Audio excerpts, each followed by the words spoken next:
ഈ ചോക്ലേറ്റ് ഷോപ്പിൽ ചില ചോക്ലേറ്റിൽ പ്യുവർ ചോക്ലേറ്റ് ലേബിൾ കാണാം, അവിടെ ചിലതിൽ ഉണ്ടാവില്ല. അപ്പോൾ ശരിക്കും തമ്മിൽ വ്യത്യാസം എന്താണ്? ശരിക്ക് നിങ്ങൾ ചോദിച്ച ചോദ്യം നല്ലൊരു ചോദ്യമാണ്. അതിൽ ഒന്നാമത്തെ കാര്യം, ഈ ചോക്ലേറ്റ്സിനെ കുറിച്ച് പൊതുവെ ആളുകൾക്കൊരു മിഥ്യാധാരണകളും നല്ലൊരു ശതമാനം ആളുകൾക്കുണ്ട്. ആ ചോക്ലേറ്റ്സ് തന്നെ പലവിധം ചോക്ലേറ്റ്സുകളുണ്ട്. അതായത് നോർമലി നമ്മൾ മാർക്കറ്റിൽ നമ്മൾ കണ്ടുവരുന്ന ഡാർക്ക് ചോക്ലേറ്റ് ഉണ്ട്, മിൽക്ക് ചോക്ലേറ്റുകളുണ്ട്, വൈറ്റ് ചോക്ലേറ്റുകളുണ്ട്. ഇതിൽ ഡാർക്ക് ചോക്ലേറ്റുകൾ എന്ന് പറഞ്ഞു കഴിഞ്ഞാൽ അതിൽ കൊക്കോയുടെ കണ്ടന്റ് കൂടുതലുള്ള ചോക്ലേറ്റുകളാണ്. മിൽക്ക് ചോക്ലേറ്റ് എന്ന് പറഞ്ഞു കഴിഞ്ഞാൽ കമ്പാരിറ്റീവ്ലി കൊക്കോയുടെ കണ്ടന്റ് കുറവായിരിക്കും. പിന്നെയുള്ള മൂന്നാമത്തെ കാറ്റഗറി എന്ന് പറയുന്നത് വൈറ്റ് ചോക്ലേറ്റ്. അതിൽ മിൽക്കിന്റെ കണ്ടന്റ് കൂടുതലായിരിക്കും ആ ചോക്ലേറ്റ്സിൽ ഉണ്ടായിരിക്കുക. ഈ മൂന്ന് വിധത്തിലുള്ള ചോക്ലേറ്റ്സാണ് പൊതുവെ നമ്മൾ കണ്ടുവരുന്നത്. ഇനി നെക്സ്റ്റ് നിങ്ങൾ ചോദ്യത്തിലേക്ക് വരാം, എന്താണ് ചോക്ലേറ്റിലെ പ്യൂരിറ്റി? ശരിക്കും ചോക്ലേറ്റിൽ പ്യൂരിറ്റി ഉണ്ട്.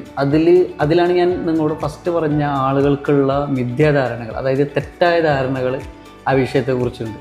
ഡാർക്ക് ചോക്ലേറ്റ് ആണ് ആളുകൾ ഏറ്റവും കൂടുതൽ നന്നായിട്ട് കഴിക്കാൻ ആഗ്രഹിക്കുന്നതും കഴിക്കുന്നതും. ഇപ്പോൾ ചുരുക്കി പറഞ്ഞു കഴിഞ്ഞാൽ പ്യുവർ ചോക്ലേറ്റ്സ് എന്ന് എഴുതി വെക്കുന്ന സാധനം. അപ്പോൾ സ്വാഭാവികമായിട്ടും ഉള്ള ക്വസ്റ്റ്യൻ ഉണ്ട്, അപ്പോൾ മറ്റുള്ള ചോക്ലേറ്റുകളൊന്നും പ്യുവർ അല്ലേ എന്നുള്ളൊരു ചോദ്യം സ്വാഭാവികമായിട്ടും എല്ലാവർക്കും ഉണ്ടാവും. അവിടെയാണ് ഞാൻ നേരത്തെ പറഞ്ഞ മിഥ്യാധാരണകൾ ഉണ്ട് എന്ന് പറഞ്ഞതിൻ്റെ കാരണം. നമ്മളെ നാടുകളിൽ പൊതുവേ ചോക്ലേറ്റ്സ് എന്ന് പറയുന്നത് ഒരു ലഡു കഴിക്കുന്ന പോലെ, ജിലേബി കഴിക്കുന്ന പോലെ നമ്മളൊരു മധുരം കഴിക്കുന്നതിന് വേണ്ടിയിട്ട് നമ്മൾ കഴിക്കുന്ന സംഗതികളാണ്. അതിന് വേണ്ടിയിട്ട് ചോക്ലേറ്റ് മാനുഫാക്ചേഴ്സ് ചെയ്യുന്ന ചോക്ലേറ്റ്സ് ആണ് കോമ്പൗണ്ട് ചോക്ലേറ്റ്സ് എന്ന് പറയും. ഇതിൽ നമ്മൾ കൊക്കോ ബീൻസും അതുപോലെ കൊക്കോ ബട്ടറും ഒക്കെ യൂസ് ചെയ്തിട്ടാണ് എന്ത് ചെയ്യുന്നത്, നമ്മൾ ചോക്ലേറ്റ്സ് ഉണ്ടാക്കുന്നത്. കോമ്പൗണ്ട് ചോക്ലേറ്റിലേക്ക് വരുന്ന സമയത്ത് അവിടെ കൊക്കോ പൗഡർ യൂസ് ചെയ്യുന്നത്.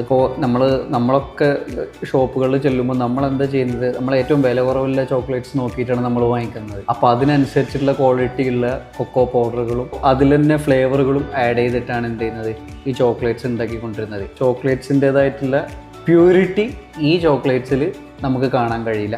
മറിച്ച് ചോക്ലേറ്റിൻ്റെ ടെക്സ്ചർ നമുക്ക് കിട്ടും, ചോക്ലേറ്റിൻ്റെ ടേസ്റ്റ് നമുക്ക് കിട്ടും. പ്യുവർ ചോക്ലേറ്റ്സ് സാധാരണ നമ്മൾ കഴിച്ചു കഴിഞ്ഞാൽ ഒരുപാട് ഗുണങ്ങൾ നമ്മുടെ ശരീരത്തിന് ഉണ്ട്. അതായത് അതിലുപയോഗിക്കുന്ന, ഞാൻ നേരത്തെ പറഞ്ഞ പോലെ കൊക്കോ ബട്ടർ. ഈ കൊക്കോ ബട്ടറുകൾ ഇന്ന് മാർക്കറ്റിൽ അവൈലബിൾ ആയിട്ടുള്ള ഏകദേശം എല്ലാ കോസ്മെറ്റിക്, അതായത് സൗന്ദര്യവർദ്ധക വസ്തുക്കളുണ്ട്, ആ വസ്തുക്കളിലെല്ലാം ഉപയോഗിക്കുന്ന സാധനമാണ് ഈ കൊക്കോ ബട്ടർ. അതായത് ഈ കൊക്കോ ബട്ടർ യൂസ് ചെയ്തിട്ടാണ് ഈ കോസ്മെറ്റിക് ഐറ്റംസുകളെല്ലാം മാനുഫാക്ചർ ചെയ്യുന്നത്. അത്രയ്ക്ക് വളരെ നാച്ചുറൽ ആയിട്ടുള്ളതും നല്ല ഇൻഗ്രീഡിയൻറ്റുമാണ് പ്യുവർ ചോക്ലേറ്റ്സിൽ ഉള്ളത്. അതുകൊണ്ടാണ് പ്യുവർ ചോക്ലേറ്റ്സ് സെപ്പറേറ്റ് ആയിട്ടും കോമ്പൗണ്ട് ചോക്ലേറ്റ്സ് സെപ്പറേറ്റ് ആയിട്ടും നമുക്ക് കാണാൻ കഴിയുന്നത്. അപ്പോൾ ഇതാണ് ഈ ചോക്ലേറ്റ്സിലെ പ്യൂരിറ്റി എന്ന് പറയുന്നത്.